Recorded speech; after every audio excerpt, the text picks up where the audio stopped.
Siempre nos han contado una historia de lucha, de sudor y de sangre, la historia de cómo valientes trabajadores se levantaron contra sus opresores y a base de marchas y huelgas conquistaron derechos como la jornada de 8 horas, las vacaciones o la seguridad social. Es una historia bonita, heroica, es la píldora azul, pero hoy vamos a tomar la píldora roja. Vamos a explorar la verdad incómoda que se esconde detrás de ese relato. Porque, aunque las protestas fueron cruciales, el cambio real no ocurrió porque los dueños del mundo se volvieran buenos de repente. El cambio ocurrió porque se dieron cuenta de dos cosas. Primero, que un trabajador agotado no es rentable. Y segundo, que un trabajador desesperado es peligroso. La verdad es que las élites no se dieron por bondad, se dieron por puro y frío cálculo. Se dieron cuenta de que la explotación brutal, al estilo del siglo XIX, simplemente no era eficiente en el mundo moderno que estaban construyendo. Un obrero que trabaja 16 horas al día, 6 días a la semana, hasta caer exhausto, es un mal negocio. Sí, lo exprimes al máximo por un tiempo, pero se rompe pronto. Comete errores and causa accidentes. Su productividad cae en picado. Y lo más importante para ellos, un obrero muerto de cansancio no tiene tiempo ni energía para algo fundamental en el nuevo sistema.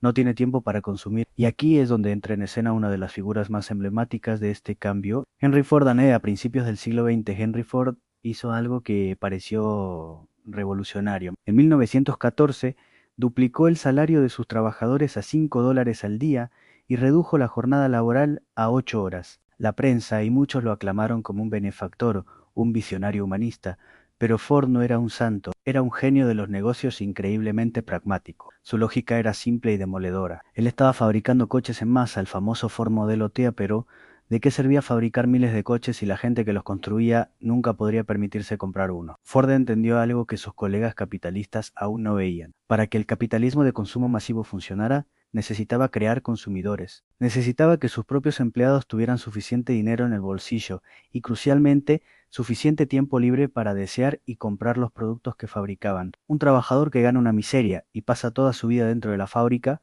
no es un cliente potencial, es solo una pieza más del engranaje. Ford no quería solo piezas, quería clientes. Al pagarles más y darles tiempo libre, no solo redujo la altísima rotación de personal en sus fábricas, sino que convirtió a sus propios obreros en la primera generación de la clase media consumidora. De repente esa gente tenía dinero sobrante y, lo más importante, tenía tiempo para gastarlo. Aquí es donde nace el concepto moderno del fin de semana. No se creó para que descansaras por tu salud mental. Se diseñó para que tuvieras 2 días para salir, viajar distancias cortas en tu coche nuevo, ir al cine, comprar ropa y, en definitiva, hacer girar la rueda del consumo. Tu tiempo libre no fue un regalo, fue una inversión diseñada para que devolvieras tu sueldo al sistema. El descanso se convirtió en un motor económico, el ocio se convirtió en una industria y todo empezó porque un empresario muy listo se dio cuenta de que un trabajador feliz y con dinero en el bolsillo es el mejor cliente que puedes tener. No fue bondad, fue egoísmo inteligente, pero la creación de una clase consumidora es solo la mitad de la historia. Había otra fuerza, mucho más oscura y poderosa, que empujó a las élites a conceder derechos. Esa fuerza era el miedo puro y visceral a la revolución. Imagina el panorama a finales del siglo XIX y principios del XX. La revolución industrial había creado una riqueza sin precedentes para unos pocos, pero también había generado una miseria espantosa para la mayoría. Ciudades enteras vivían en la pobreza, con jornadas laborales inhumanas, trabajo infantil y sin ninguna red de seguridad. Y en el este, una nueva y aterradora idea se estaba extendiendo como la pólvora en el comunismo. En 1917, la Revolución Rusa derrocó al zar y demostró que era posible. Un Estado obrero podía tomar el poder y expropiar a los ricos. Para las élites de Europa y América, esto no era una teoría, era una amenaza existencial.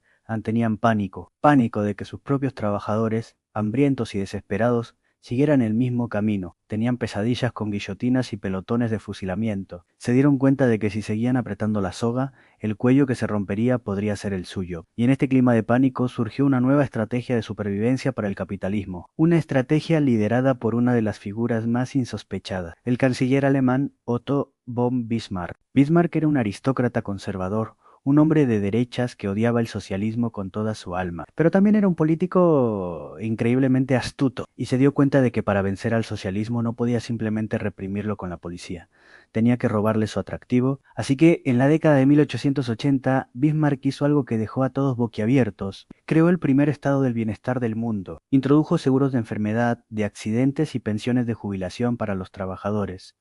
¿Lo hizo porque de repente se preocupó por los pobres? Por supuesto que no, lo dijo él mismo. Lo hizo para sobornar a la clase obrera. Su lógica era cínica pero efectiva. Si les damos un poco de seguridad, si les damos un pequeño pedazo del pastel, no querrán quemar toda la panadería para conseguirlo. Fue un seguro de vida para los ricos. Esta estrategia del Soboshnu Kapitalistao se convirtió en el modelo a seguir. Después de la Segunda Guerra Mundial, con la Unión Soviética como una superpotencia global, el miedo al comunismo se intensificó. La Guerra Fría no fue solo una carrera armamentística, fue una batalla ideológica por los corazones y las mentes. Y los países occidentales se dieron cuenta de que la mejor propaganda contra el comunismo era demostrar que el capitalismo podía ofrecer una vida mejor. El estado del bienestar se expandió masivamente, se generalizaron las vacaciones pagadas, la sanidad pública, la educación. No fue porque los líderes se volvieran socialistas, fue para que sus ciudadanos no quisieran ser comunistas. Tus derechos no solo fueron una conquista obrera, también fueron un muro de contención contra la revolución, una vacuna para evitar la enfermedad roja. Así que tenemos dos grandes pilares, la necesidad de crear consumidores y el miedo a la revolución. Pero hay un tercer factor, más científico y menos político, la pura y dura lógica de la productividad. A medida que avanzaba el siglo XX, los gerentes y los ingenieros empezaron a aplicar el método científico a la producción. Estudiaron los movimientos, los tiempos, la fatiga, y lo que descubrieron fue algo que cualquier campesino sabía desde hace siglos sobre sus caballos: una máquina o un animal sobreexplotado se estropea. Los estudios de productividad demostraron de forma concluyente que después de 8 o 10 horas de trabajo monótono, la atención de un obrero se desploma, empieza a cometer errores costosos, a producir piezas defectuosas, a romper maquinaria cara. Su rendimiento no solo disminuye, sino que se vuelve negativo. Es más caro mantenerlo trabajando que enviarlo a casa. Desde esta perspectiva puramente termodinámica, un ser humano no es diferente de un motor. Si lo haces funcionar sin parar a máxima potencia, se sobrecalienta y se quema. Pero si le das periodos regulares de descanso y mantenimiento, funcionará de manera eficiente durante mucho más tiempo. Tus 8 horas de trabajo, tus 8 horas de ocio y tus 8 horas de descanso no son un lema poético. Es una fórmula de ingeniería industrial para optimizar el rendimiento de la maquinaria humana. Tus vacaciones no son un derecho sagrado a la desconexión, son el periodo de mantenimiento preventivo anual para asegurarse de que no sufras un colapso y puedas volver a la línea de producción fresco y listo para ser productivo de nuevo. Te cuidan no porque te quieran, sino porque te necesitan funcionando. Eres un activo que debe ser mantenido para que siga generando valor. Entonces, ¿qué significa todo esto? Significa que la historia de nuestros derechos es más compleja y cínica de lo que nos gusta admitir. No te regalaron nada, eso es seguro. La lucha y la presión de los movimientos obreros fueron absolutamente indispensables para poner estos temas sobre la mesa.